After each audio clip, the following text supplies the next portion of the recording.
Welcome to Screens of the Stone Age, the podcast where scientists review movies about prehistoric people. My name is Josh Lindell. I'm a grad student studying Neanderthal teeth, and I'm here with... I'm Dr. Kimberly Plomp. I'm a bioarchaeologist. I study the human skeleton, health and disease, and evolution. And I'm Dr. Ross Barnett, a paleogeneticist interested in ancient DNA and Pleistocene megafauna. And today we're reviewing an episode of The Simpsons. Season 9, Episode 8 of The Simpsons, titled Lisa the Skeptic, in which Lisa discovers an angel skeleton on an archaeological dig. Who wants to summarize this episode for us? I think Kim's going to have to, because I didn't manage to watch the whole thing on Disney+. I just had to watch it in 4-minute clips on YouTube and piece it together and read the script. Oh, no. But I'm sure you'd seen it before, right? Yeah, totally. Okay. Probably when it first came out. Yeah. I loved this episode. This was one of my favorite ones that kind of stuck with me. Yeah, me too. Yeah, so good. So, and then watching it now again as an adult, I get so much more. Like, I know who Stephen J. Gould is now, right? When I watched it as a kid, you didn't know.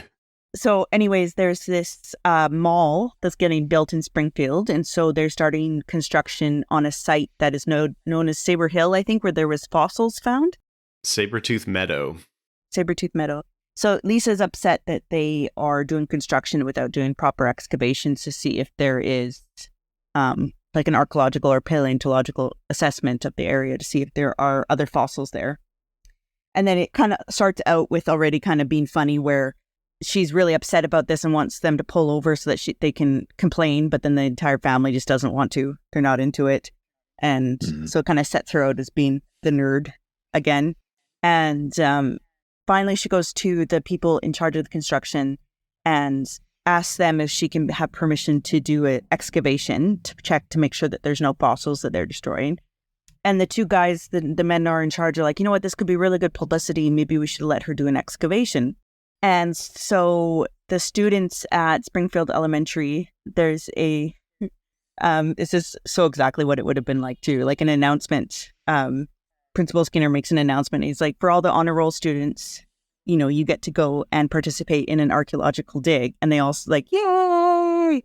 And he's like, and all the detention students, you have to go and participate in an archaeological dig. And then Bart and all his friends are like, oh no. So it ends up with all the kids working on this archaeological dig, and they're not really finding anything. Lisa's kind of desperate at the end to find something. The only person that finds something is Ralph, who finds his trowel head that broke off, but he did find it. He is right. And then just at the end of the day, when Lisa's running out of time, she finally finds this skull, and it looks like, you know, it's got like the big brow ridges and stuff. So it looks like a fossil. So she gets excited and she starts to just dust away the dirt, and she shows, you know, excavates this whole human skeleton. And then she notices that there's something more. And so she keeps dusting away the dirt. And then there's like skeletonized wings. So what it looks like is a human with wings. So then everybody's, you know, wondering what it is. And everybody's suggesting angel. But Lisa doesn't believe in angel. So she suggests that it might be a Neanderthal that got caught with two fish attacking its arms and then died that way. So there's two fish, like a fish coming out each side. And then Chief Wiggum is like, oh, please, everybody's heard of angels, but who's ever heard of a Neanderthal? And then they start this argument amongst the townsfolk about who the fossil would belong to, right? Which is something that happens with famous fossils that are found on people's private property or whatever. And as they're having this argument of who should take the fossil, Homer puts it on his car and drives away with it. So it's the Simpsons fossil. And he puts it in his closet with the rest of his prized possessions. And then the Flanders come over and ask if they can pray to the angel. And Homer tells them to hit the road. And then Principal Skinner's mom comes and asks her if she can rub her foot on the angel because her foot's going into surgery the next day. He says no, and she leaves. And then the rest of the town comes and they all want to see the angel. So then Homer gets the idea that he can charge money for them to see the angel. And so he starts this exhibit in his garage and it says angel. And then there's this announcement being like, come see the angel. This is the angel. Come see the angel. And then Lisa's like, Dad, we don't even know that there's an angel. And this is so just nowadays. This is the world nowadays. And he's like, at no point in time did I ever say the word angel. If you'd listen carefully, you'll see that at no point in time did I say the word angel. She's like, it's written right here. And he's like, that's a typo. You're like, that's entire, like, oh, that's like politics today, right? Anyways, and then, so people are coming and praying to the angel. Homer's making money off of it. It's driving Lisa nuts, because she doesn't think it's an angel. And so she sneaks a piece of like the distal phalange of one of the toes. She clips it off and she sneaks it to the American Museum of Natural History in New York. Somehow she gets there and meets Stephen Jay Gould, who's a very famous evolutionary biologist. And so she asked him if he'll run a DNA analysis on the bone, and he says yes. And then she says, I don't have any money to pay you. And he says, I didn't get into science for monetary gain. Whatever little money you have will be fine. And then she goes back to the house and she makes an announcement to everybody and says, I've submitted, a piece of the bone to scientific analyses. So we'll see for sure what this is soon. And everybody gets really mad. And then Homer says the best line, which I wrote down because I went and listened to it twice because I didn't want to get it wrong. He says, facts are meaningless. You can use facts to prove anything that's even remotely true. Facts matters. Which is very true. Yeah. Okay, so he says that awesome line, which is, again, very today's politics. Like, I wouldn't be surprised if there's presidents who would say that nowadays, right? Like, it's very also like alternative facts. Like, it all fits in line. Sometimes, like, you watch The Simpsons and you're like, this is even more prominent, like, relevant today than back then. Anyway, so then Stephen Jay Gould gets out of a cab and starts running up to Lisa in the house, and he's like, he seems very excited. And so Lisa's like, now we have the truth. And then he runs up and she's like, what were the results? And he says, oh, they're inconclusive. And so then she says, oh, why were you running up to the house? And he says, can I use your washroom, please? And then, so he sheepishly goes off to the washroom. And then, I forget how the transition happens, but it's nighttime, and the townsfolk decide that they can't have the angel staying in a house with a skeptic like Lisa. It's unsafe, so they go to try and steal the angel, but the angel's already gone. But Lisa didn't take it, so they don't know where it is. And then they eventually find it on the hill, so it's on the top of the hill, and they all go up there. And then at the bottom of the angel, it now just says this end will come at sundown. So now everybody's freaking out that this is the last day on Earth, and this is like Armageddon, and the angels foretold the end of the world. So everybody's kind of preparing for the end of the world. Mr. Skinner and Principal Skinner and Ms. Crabapple. Crabapple, yeah, they're gonna have sex once Professor Skinner finishes filling out the tardy slips. And Marge and Lisa have this really important talk where, Lisa's saying that anybody who believes in angels is stupid, and Marge says, well, I believe in angels. And she's like, but you're a smart woman. And Marge says that sometimes it's nice just to believe in something else, which is true, right? So you can see that part. So Marge kind of puts the humanistic face on the religious belief part, right? Instead of just the people that are begging for money and went to win the lottery and all this stuff. Anyways, so they all go up to the hill to wait for sundown and to see what will happen with the end of the world. And so sundown, the sun starts to go down, and then this loud booming voice comes from the angel, and it kind of lifts up and it says, this is the end of high prices, now opening Heavenly Hill Mall or whatever. And then the angel gets slid down to this newly opened mall. And it turns out that it was all like a hoax, a promotional gimmick by these guys. And they had set the angel there.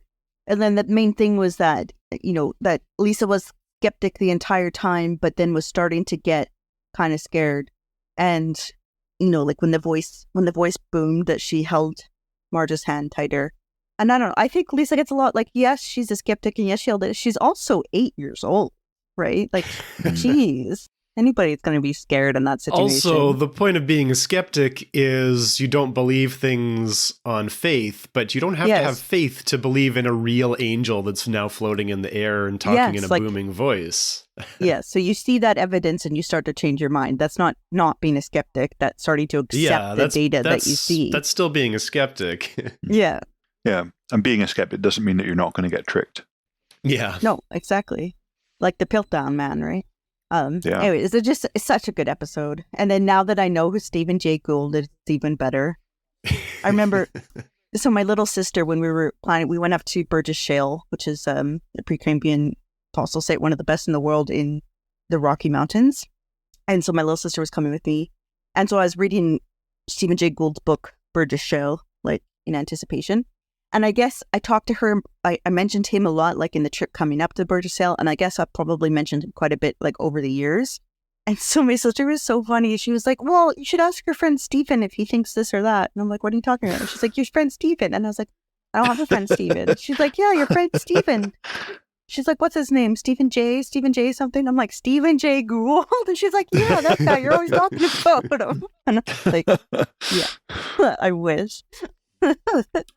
Well, apparently the writer of this episode, David X. Cohen, who was also one of the creators of Futurama, apparently he took intro biology class or an intro paleontology class with Stephen Jay Gould at Harvard. Oh, dream.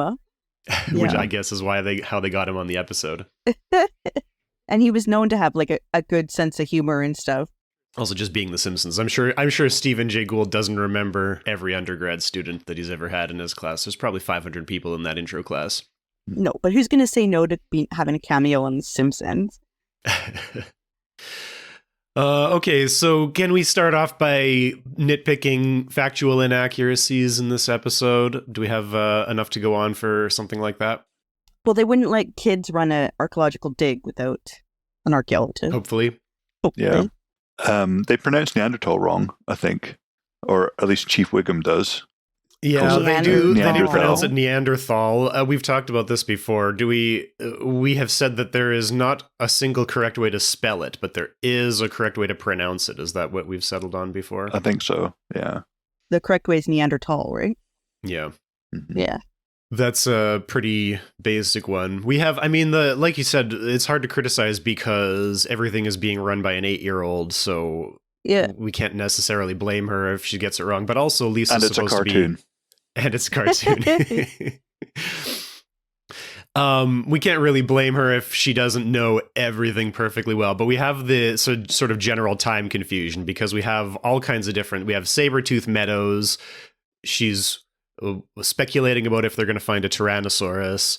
When they find the angel, she speculates that maybe it's going to be a Neanderthal that got attacked by some fish, but in the flashback, the fish are clearly ichthyosaurs, which are not fish, they're reptiles, but also they're 100 million years older than Neanderthals, so a Neanderthal couldn't get attacked by ichthyosaurs. And Neanderthals aren't in the Americas.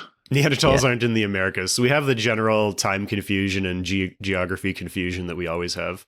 Can we blame Stephen Jay Gould for this? If David X. Cohen had been paying more attention to his biology course, would these mistakes not have happened?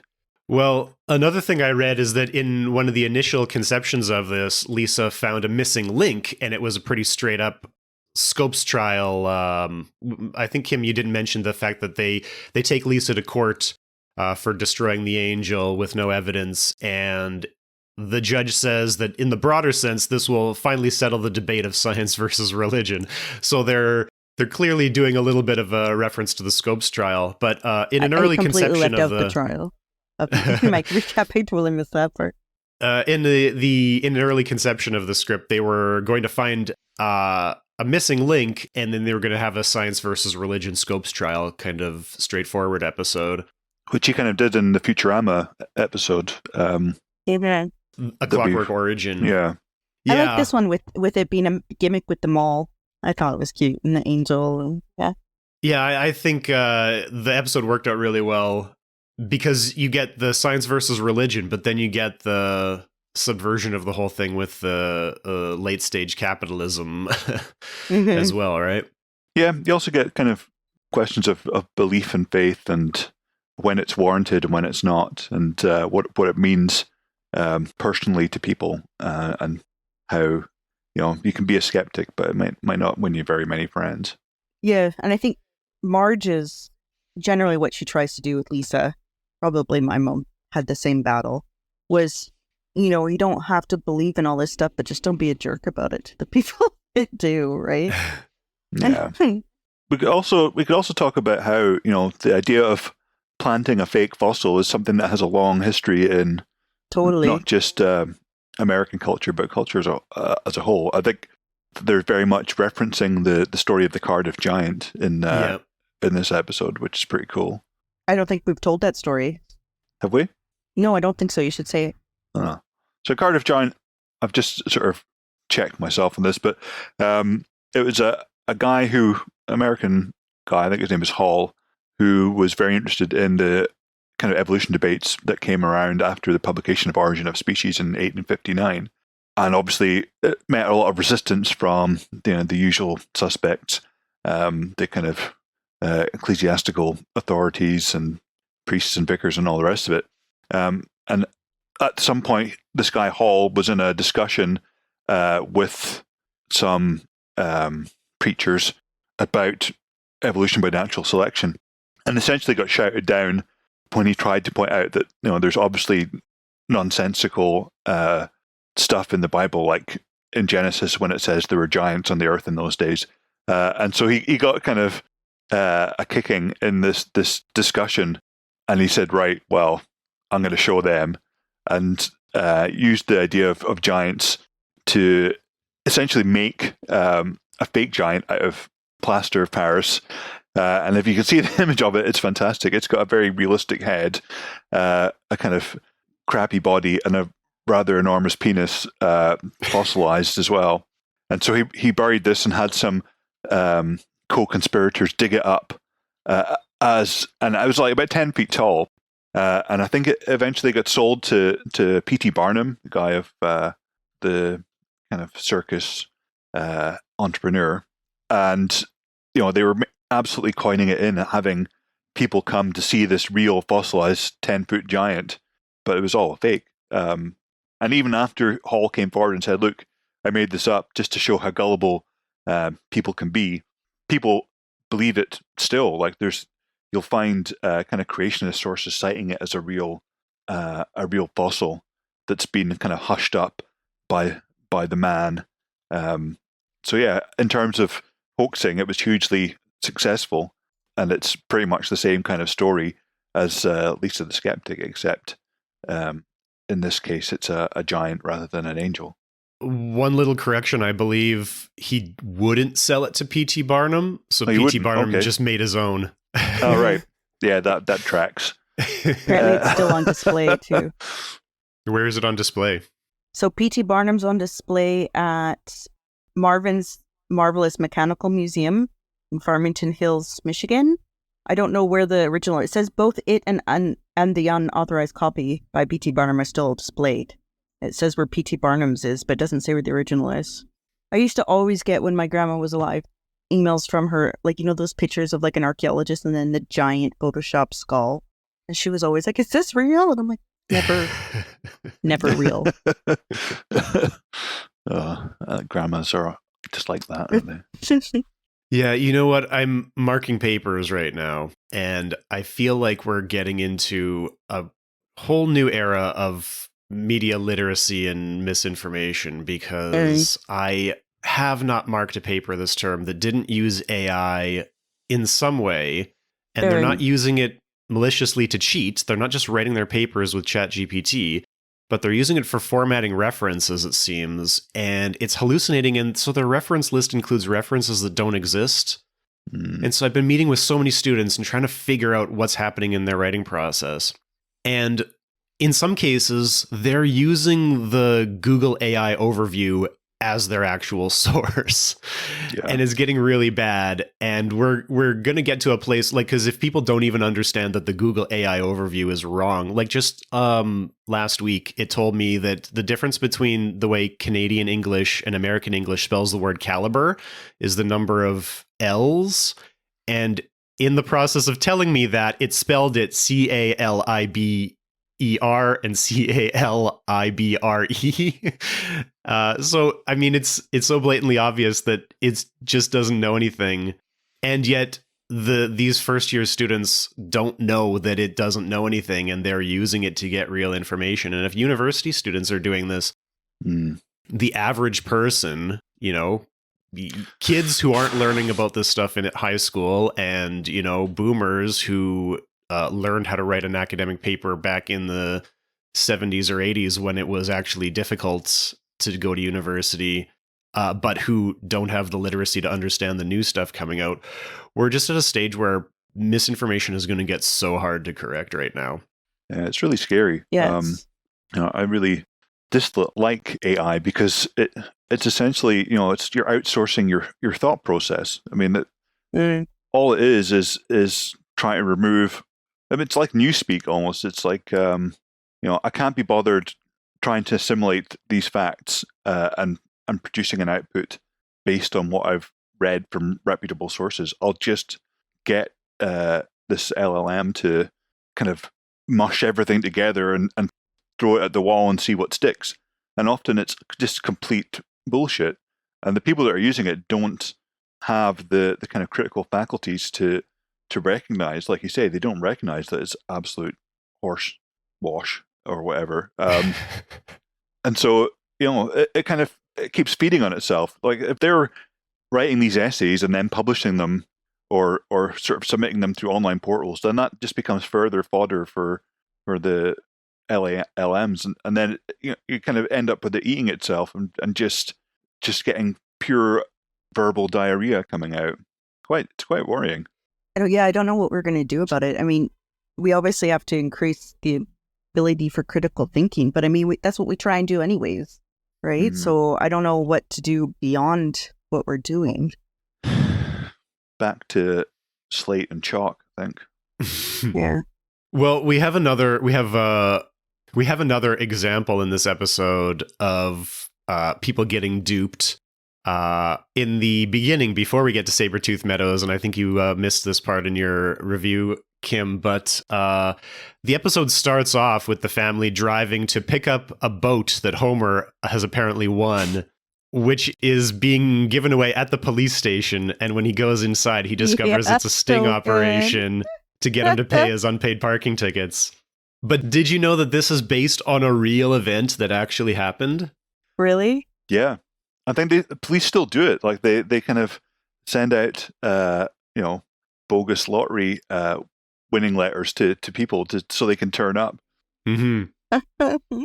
And then he's watching the TV later and the shows come on and it's like, and next up, Springfield police catch, Springfield's dumbest criminals with this. And then Homer's like, gonna be a good show. He's completely forgotten he was on it. Even that part of it is based in reality. So like you said, Ross, there's several examples of this, but the one that this is really based on, the big famous one, is called Operation Flagship. And this was in 1985 in Washington, D.C., and they'd done a whole bunch of smaller ones leading up to this one. And when they did this one, I think it got a little bit too much publicity and it got a little bit harder to trick people. But this one was, they gave away free, or they said they were giving away free tickets to a big football game that was sold out. And they sent out 3,000 invitations to wanted fugitives. And over 100 people showed up. They made 101 arrests out of it. And they invited like TV crews to come and like actually film parts of it. So it actually was played on the news and people were actually watching footage of these stings. And it was touted as a success because if you go to somebody's house to arrest them, they have the upper hand because they might have weapons or, stuff like that. But they caught these people off guard. They weren't carrying weapons because they were going into a public stadium. And because they got them all in one place, it reduced a lot of costs. It made it a lot safer. And so the cost per arrest was way down.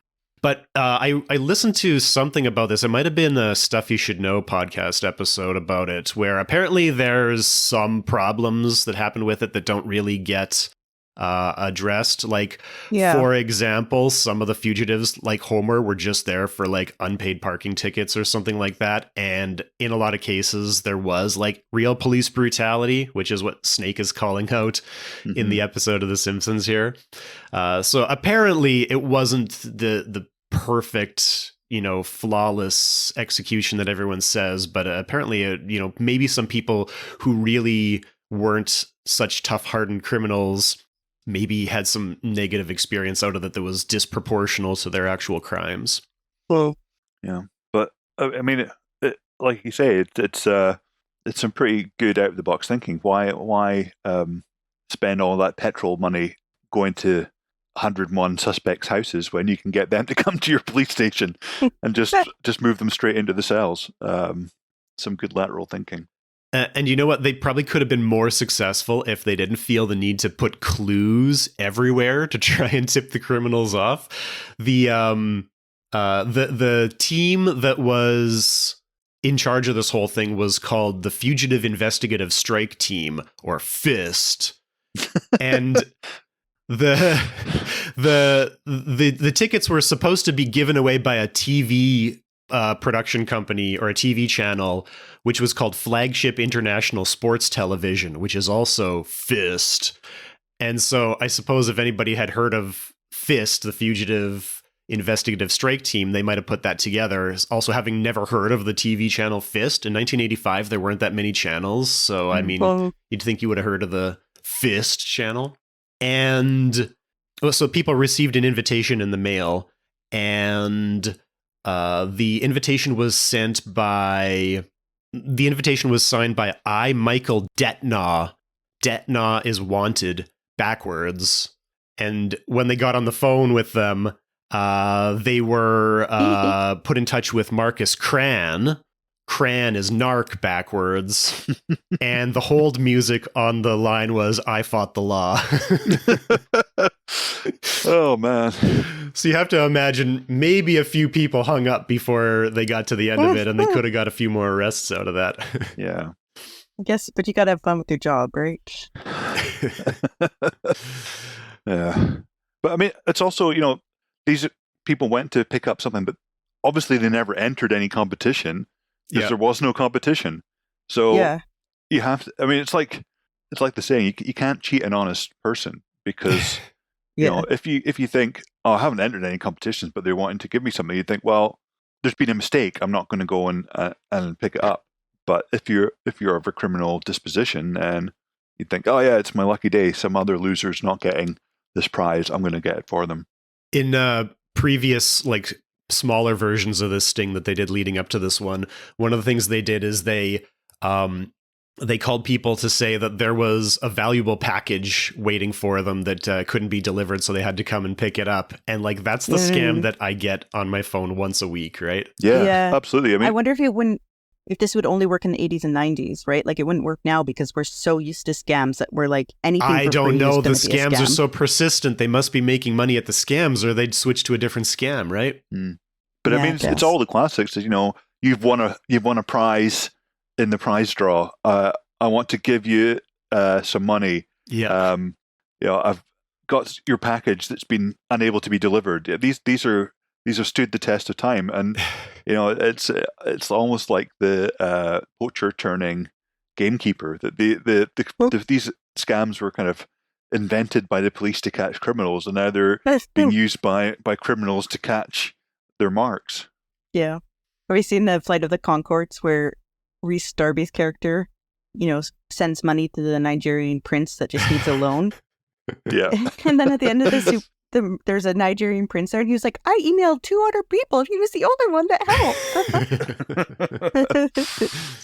helped. What do we think about the actual excavation site in this episode? Going back to the Simpsons episode that we're talking about.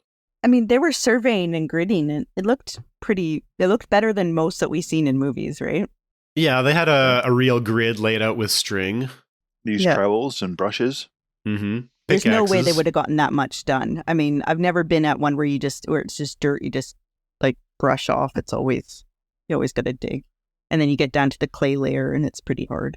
But so if the mall had already excavated it to put the fake angel in there, then maybe it would have been. Yeah, true. Would have been all loose dirt. Yeah. So, but a real archaeologist would have noticed that though. But not an 8-year-old school kid.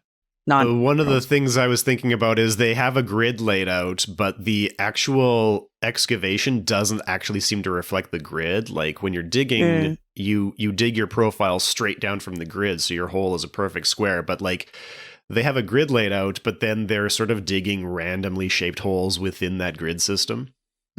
Yeah. Kind of like what kids would do when they just knew how to do archaeology based on books and TV, Yes. right? And they were looking for a Tyrannosaurus. Yeah. Yeah. But I think that certainly, like, it's an episode that has kind of seeped into popular culture. So I remember when I was a PhD student that the museum that I was attached with, the Oxford University Museum of Natural History, they had a cabinet which had fairy fossils, so like fossils of small human skeletons with wings attached, and it was Cool. put there. It was put there with, like, a very serious, this fossil was found, blah blah blah, with no hint that it was a fake. But then later on, you sort of read through it, and there's some small print saying these are fake, just to show that you shouldn't believe everything you see, and you shouldn't Even believe at everything Oxford you read. University. Even at Oxford Yeah. University, yeah. Well, in preparing for this episode, I was reading several reviews online, and I was kind of surprised to find that some people don't like this episode. No, well, For- I wonder. for various Apparently, it's reasons. banned in some places. Oh, interesting. I was kind of half worried that it wouldn't be on Disney Philippines, Disney Plus Oh. Philippines, Interesting. but it was. So Well, one of the complaints that I've read a few times is that it is implausible that anybody would find a fake angel skeleton and believe it was real. I also read in an early draft of the script that the angel was made out of baked dough from the baker at the mall or something like that. yeah, because Stephen Jay Gould admit that he never ran the tests on it. Yeah. And no other real scientist ever looked at it. So, I mean, that's fine.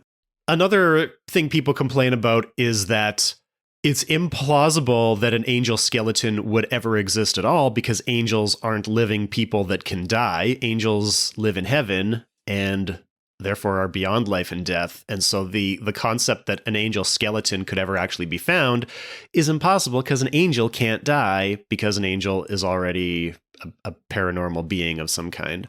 And another complaint that I've heard is that in episode 2F09, when Ichi plays Scratchy Skeleton like a xylophone, he strikes the same rib in succession, yet he produces two clearly different tones.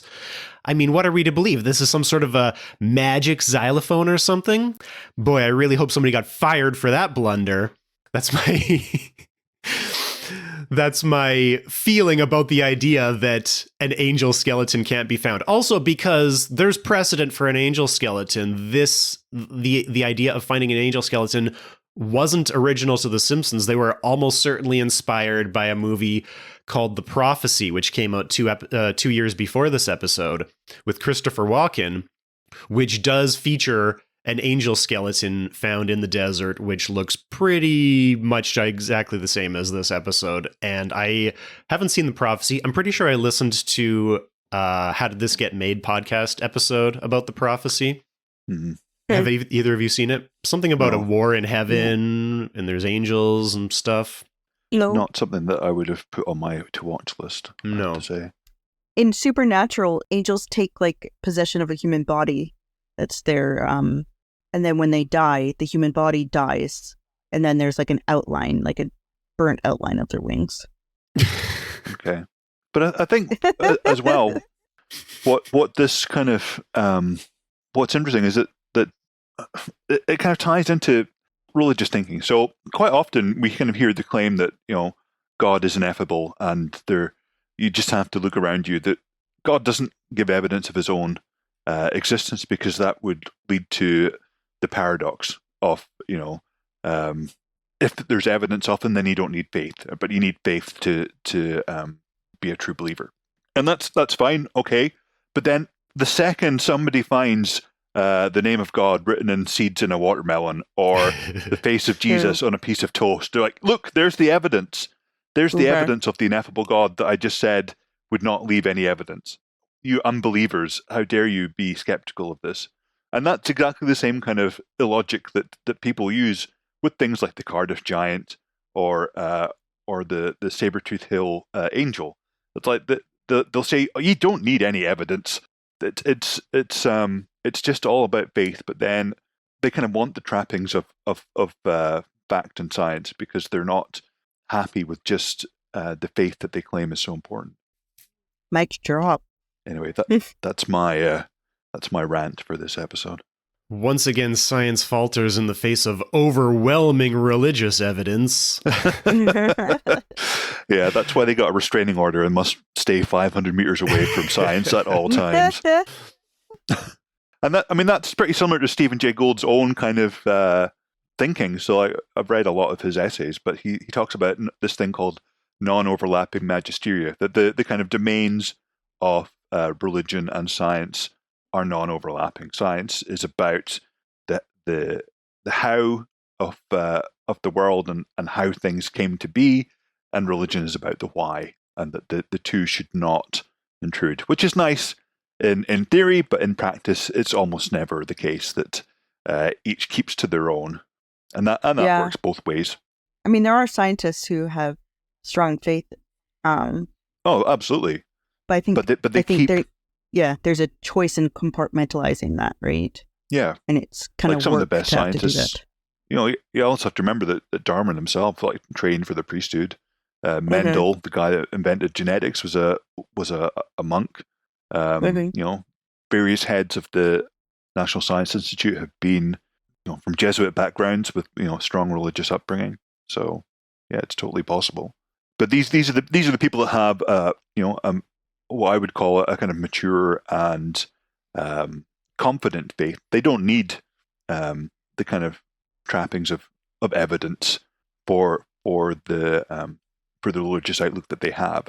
It's only the people that have a superficial religion that need things like fossilized angels or Jesus's face in a piece of toast to kind of boost their faith, or real evidence of Noah's Ark on Mount Ararat, or as a relative sent me once, pictures of chariot wheels at the bottom of the Red Sea, which is a classic. These are kind of red herrings. Because of parting the Red Sea. There's no other way for wheels to get underwater. No, absolutely. I was like, what does that prove? Oh, right. Yeah. I mean, this is the other thing that some reviews don't like about this episode. The way it portrays the debate between science and religion, and the perspective from which they don't like it varies and is pretty inconsistent. But I thought that the way it handles the debate between science and religion is pretty perfect. I don't know what you guys thought about it. Yeah, I mean, it's sympathetic. It kind of straddles the line, but it's respectful to both. I mean, it has the most sympathetic member of the Simpsons family, Marge, kind of showing the best aspects of faith and belief, and it never ridicules her, even kind of when Lisa says that why do you believe in angels? It's never said this is not something you should believe in. It's just that you should be able to separate it from everything else. Yeah, it becomes like a lesson in live and let live, and respecting other people's beliefs without necessarily pushing it over the end like the other townsfolks were with the praying to everything and making money off of it and all the bad things that can come with religious beliefs, right? Yeah, like knocking over the T-Rex skeleton and burning the robotics lab. Yeah, that's another thing I think was absent from Kim's summary is the riot that happens where the non-science believers go on a rampage and destroy all the science things. Right. And so the episode is obviously like very pro-science. They do make fun of the anti-science people who make up most of the town, but they balance that out with Marge, like you say, who believes in the angel but isn't, crazy and impulsive about that belief, right? Another thing is at the end of it, there is no resolution to the science versus religion debate. It just sort of cuts it off to subvert the whole story with this capitalist thing. Which a lot of people don't like that in their reviews because they feel like it abandons its story and switches to a whole separate thing. But like, I thought that was the whole point. Like we had an episode we had an episode we thought was about a debate between two things. And then at the last minute, they pull in a third thing and be like, you know, maybe this is the real problem. Kind of. Yeah. Yes. And how like capitalism preys on these. Yes. I'm not going to say gullible weaknesses, but things in our lives that we would focus on, right? Use that for their own gain, almost like that the false religion.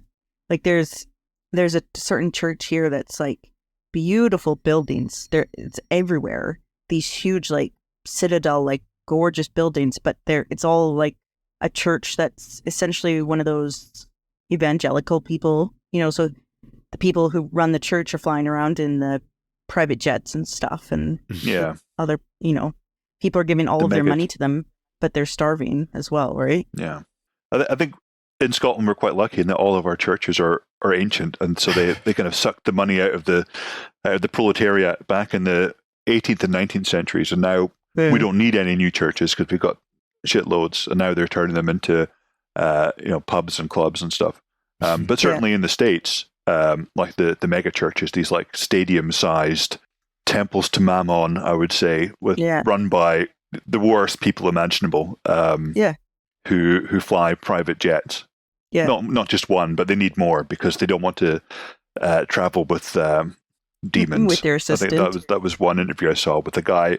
I can't even remember his name. I've tried to blank it because he just looks like evil incarnate. Let me just find his name so I can give him a shout out. Not Joel Osteen. He's one of them.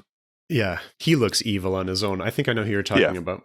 He's an older guy, but he's had so much plastic surgery and he's just got black eyes, like a doll's eyes. Shark eyes?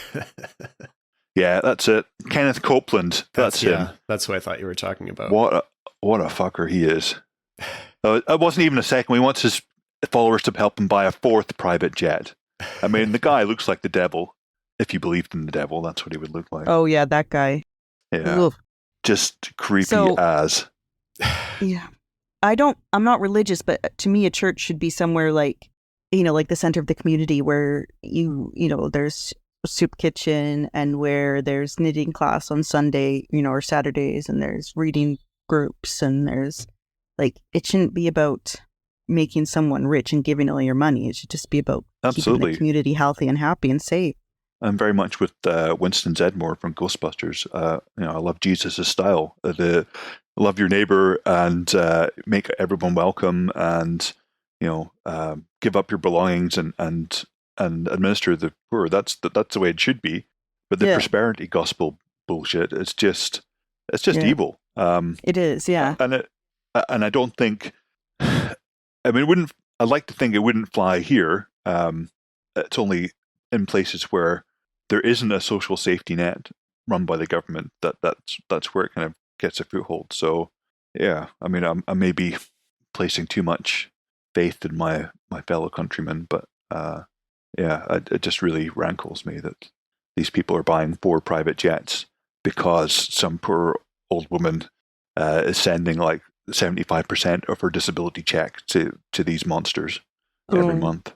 Well, they do kind of point out a type of hypocrisy among the anti-science side in this episode. And I could imagine that if I was religious or if I had anti-science feelings, I could feel a little bit attacked by this episode because it, like we said, it is definitely pro-science. They are definitely making fun of the people who believe it's an angel, except for Marge, who balances it out.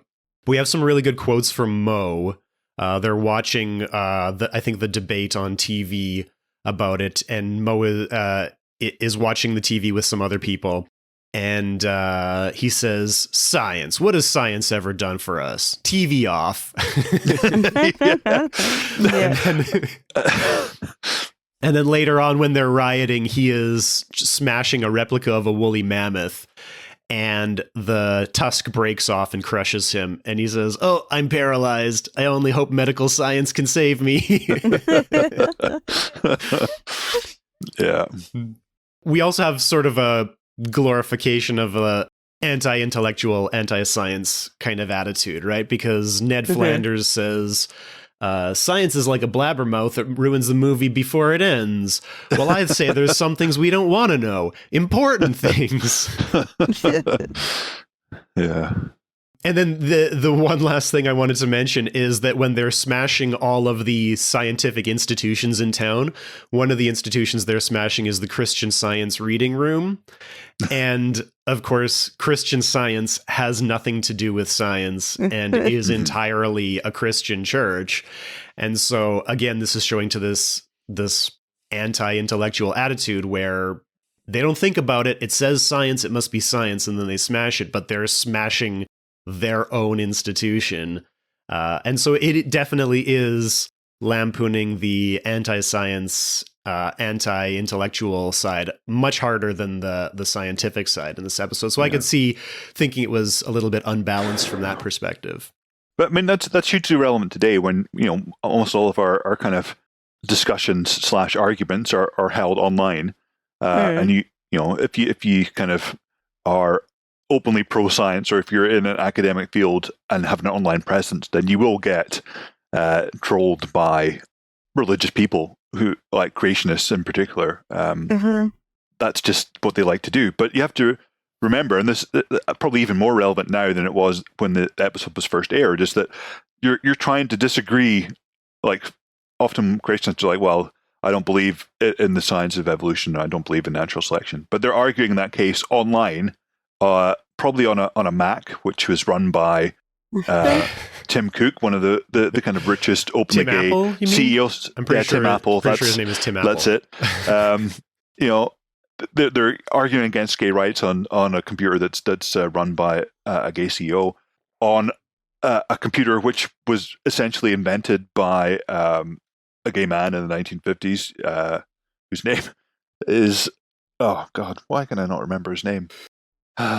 It's infectious. I can't remember any of the names that you can't remember, but I know who you're talking about. The guy with the test, Turing. Turing, yes, Alan Turing. Right, yeah. Thank you. God, that's embarrassing. I've forgotten his name. Yeah, so Alan Turing, helped us to win the Second World War by decoding the Enigma code. But yeah, was hounded for his sexuality by the same kind of anti-science bigots that are still active today, which kind of forced him to suicide. So yeah, it just, it's very much that attitude of Mo is like, I hate science apart from when it does all these things for me, is very prevalent today as well. We do also get a little bit of a criticism, sort of subtly, of the scientific side in the form of both Lisa and Stephen Jay Gould. Stephen Jay Gould is just a hilarious character where he's the opposite of who he really was. He's played the sort of arrogant scientist who's too lazy to do his actual work, right? Which is just a funny joke. But Lisa is a real scientist, and we have a couple of little things that she does. First of all, when she finds the angel, she's looking around for any explanation, and she says maybe it's a Neanderthal where it got attacked by some fish, and it obviously isn't that, because in the image, this is another criticism you see online, the fish basically swallow his arms, and then he falls down with his arms spread out, but the skeleton has his arms crossed across his chest. So obviously that is a silly interpretation, but like, Lisa's grasping at straws because her world, she's sort of has a conflict in her worldview, and she's trying to rationalize it, which, I mean, a scientist is going to be skeptical and is going to look for an explanation as to why a skeleton appears to be an angel when there's no reason we should expect to find an angel skeleton. But in that moment, she is not behaving like a scientist. She's behaving like a person who's had her worldview sort of confronted, and she's grasping at straws. Mm-hmm. And then the other thing that she does is eventually she gets frustrated and she picks up Bart's trusty old blue crowbar to go and smash the angel, which is also very unscientific. And so we have Lisa is the face of science, but we have her behaving in ways that are not necessarily skeptical or scientific. We have her behaving in ways that are emotional, where her worldview is being, I keep saying confronted. What's the word I'm looking for? Her worldview is being challenged. Mm-hmm. in the same way as science challenges the worldview of Christians, and she's behaving emotionally in those moments rather than objectively.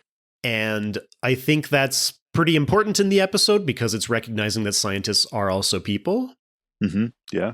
And one of the criticisms I've seen on this is coming from atheists, where they don't necessarily like the portrayal of the scientific side, but I like it for that reason because it's strong pro-science, but it is criticizing both sides, right?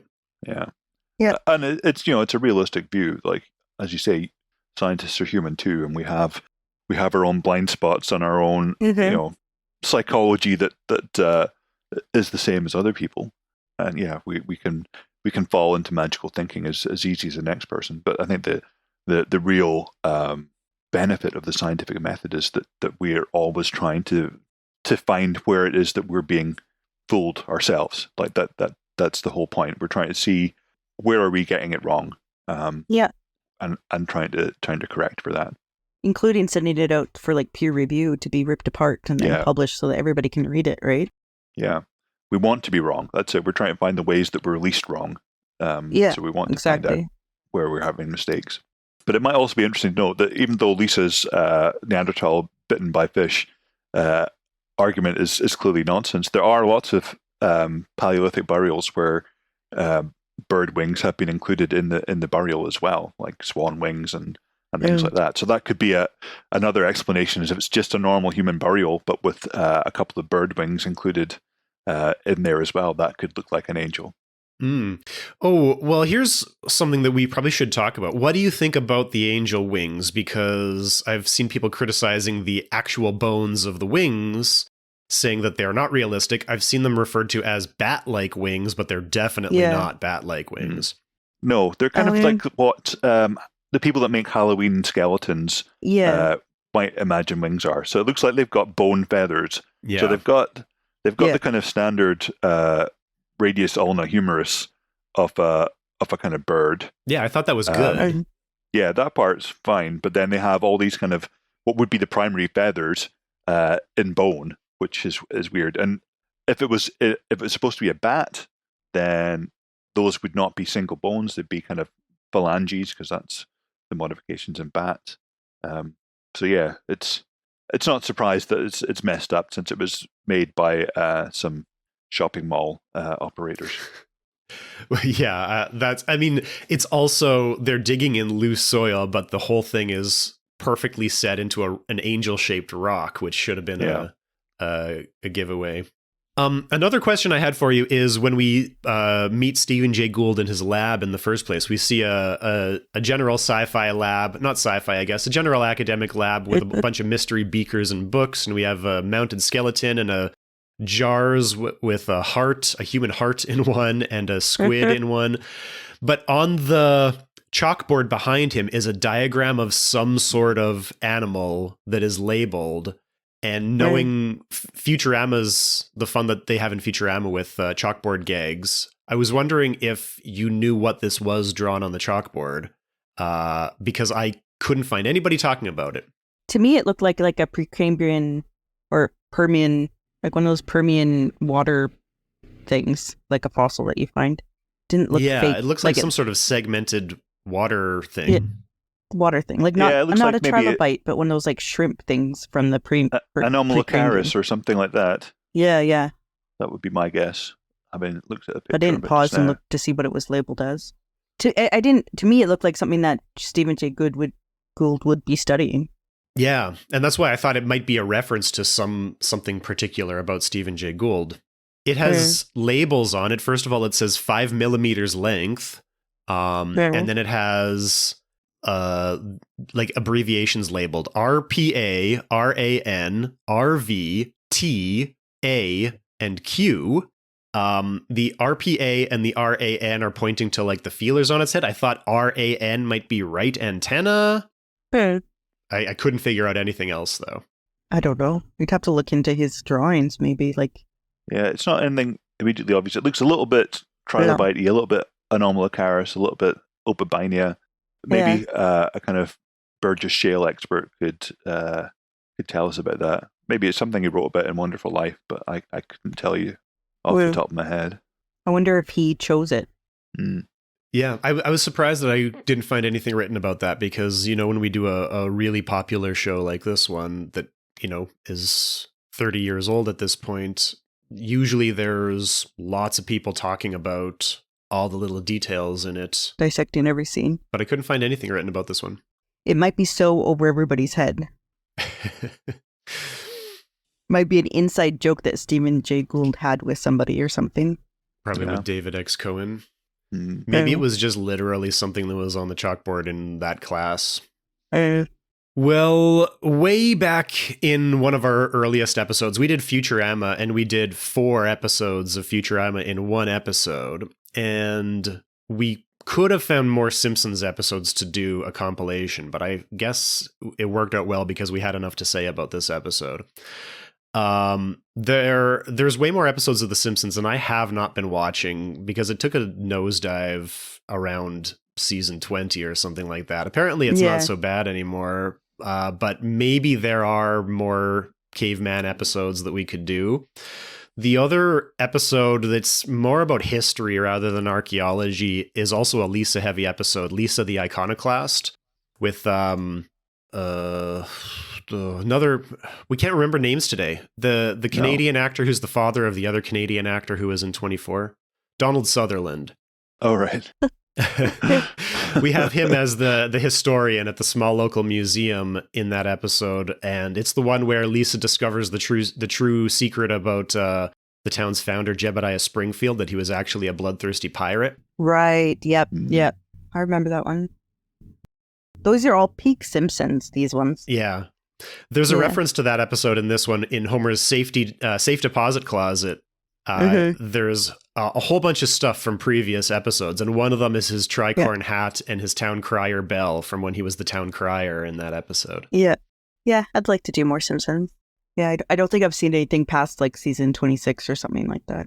The one other archaeology episode that I reference when I'm teaching about this topic is, I think it's an older episode, maybe it's not that old, where Lisa wants to go to the Isis, the god Isis, the Egyptian exhibit at the museum, and she tricks her parents. Marge doesn't want her to go, but Marge has to go to the hospital with Bart because he has super glued prank things to his face.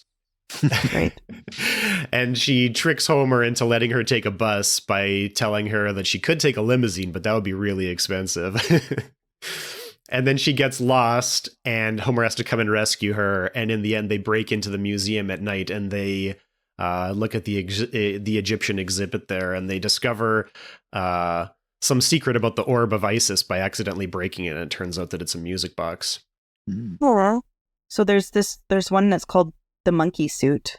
After seeing a museum exhibit on evolution in which creation is labeled a myth and outraged, Ned Flanders teams with Reverend Lovejoy to blackmail Principal Skinner into decrying creationism be taught in classrooms, eventually at the expense of any mention of evolution. Maybe we can review that one in the future. What season is that from? Yeah, so this is based on Inherit the Wind. This one is season 17, episode 21. Well, do we have anything else to say about this episode? Just how nice The Simpsons is. Because I remember when Simpsons first broadcast, like in the 89, 90, the kind of uproar about it being on the TV, and even Bush Senior saying they want American families to be more like the Waltons and less like the Simpsons. But when you look at now, when you've got a TV kind of morpho space that's got Family Guy and South Park and other kind of things that have kind of taken the Simpsons ideas and run with them. How kind of smart and warm The Simpsons is, really. It has a lot of good moral lessons in it, I think. Yeah, it's better than Family Guy in that way. It's Bob's Burgers is somewhat similar. Like Bob's Burgers is kind of the new Simpsons. But there's also Clan of the Cave Mom. I don't know what that one's about, but season 35, episode 13. We'll have to take a look and see if we can put together maybe a compilation of some other Simpsons episodes for I'm sure, because there's a lot. how many, there's like 37 seasons or something. There's bound to be it's still going, I think. You cannibalize. But we all recommend this episode. This is one of my favorite episodes of The Simpsons, I think. Yeah. Yeah, one of mine too, yeah. And it's a very literate and lucid. I mean, it's at the time, The Simpsons was kind of accused of dumbing things down, but it's very much not. And like Futurama, its writers are all kind of whip smart and have a lot of really clever ideas that they incorporate into their stories. Mm-hmm. Yeah. Just because it's funny doesn't mean it's dumb. Mm-hmm. They're really dense with references too. Like this episode references this sting operation to catch criminals. It references the Scopes Monkey trial. It references previous movies with angel skeletons. There's another reference to Billy Beer. The Simpsons really seemed obsessed with Billy Beer for some reason. There's a real scientist in it? Do anyone know what it is? There's a real scientist in it. The Billy Beer was beer that was promoted in the early 1970s by Billy Carter, who is the brother of the then president. What's his name? Jimmy Carter. That's when they said we voted for the wrong Carter. Yeah.